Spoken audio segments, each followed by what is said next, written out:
The second hole on the old course is named Dyke, and that's after the dyke which used to run where the old stone wall, which sits between the 17th fairway and the Old Course Hotel, now sits.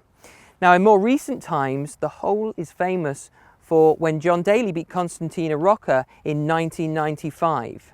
Now, the first, second, 17th and 18th hole were used in that playoff, and John Daly held an incredible putt over some undulating slopes on the front of this green en route to that victory. Now, we can see here as we arrive at my ball that I'm positioned slightly to the left side of the fairway, and the reason for that is that there's a lot of gorse up the right hand side, and again this gives me a good angle to the pin. The only thing we have to be wary about is Cheap's bunker that's positioned here on the left side, and again slightly hidden from the tee.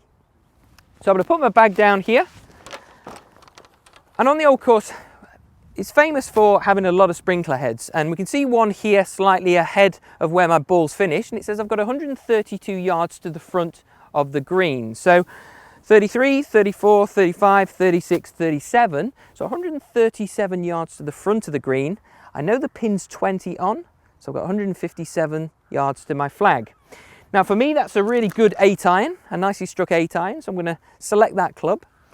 Now, one thing I've got to be mindful of as I'm hitting into this green is because of those undulations, I've got to make sure that I strike the shot sweetly to make sure the backspin holds the ball on the green and it doesn't release through. So again, the benefit of having a good strike will be seen when we get to the green. So a couple of practice swings here just to feel the club.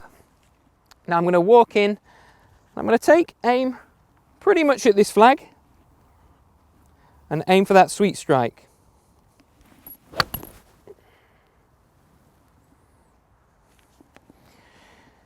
Now I've struck that nicely. I can't see where the ball's finished because it's a semi-blind green from where I'm positioned, but it felt quite a nice strike. I think I'm going to have a birdie putt. Let's go and have a look. So there's been some very subtle changes to this second hole over the years. The first being the tee has been stretched a little bit further back to make life a bit more difficult for some of those longer hitting professionals. Now the tee has actually gone back onto the Himalaya, or right next to the Himalaya putting green, which is open to golfers and non-golfers alike throughout the year. The second change is the two bunkers have moved closer to the green. In years gone by they were positioned a lot further back, but to protect the right side of the green they've been brought much closer to the green itself. Now the second thing I mentioned certainly as we were hitting into the green was that there's some pretty severe slopes on this green. If I drop a ball in this area here, you'll see how the ball is swept back towards the front of the green. Now if I drop a ball about 5 feet further forward, you'll see how the ball then releases away from us and is gone towards the back end of the green. So again, it's very, very important that you strike your iron shot properly if you're going to have any chance of holding this surface.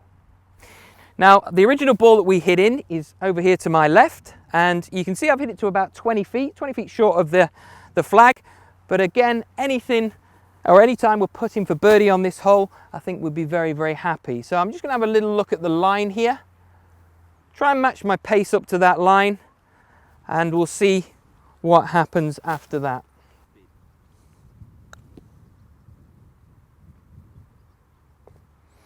So a 3 on that hole, a birdie feels like an eagle. Make sure you position your drive well, hit a solid iron shot into the green, and then if you're lucky enough to hit a good putt, you walk away with a birdie.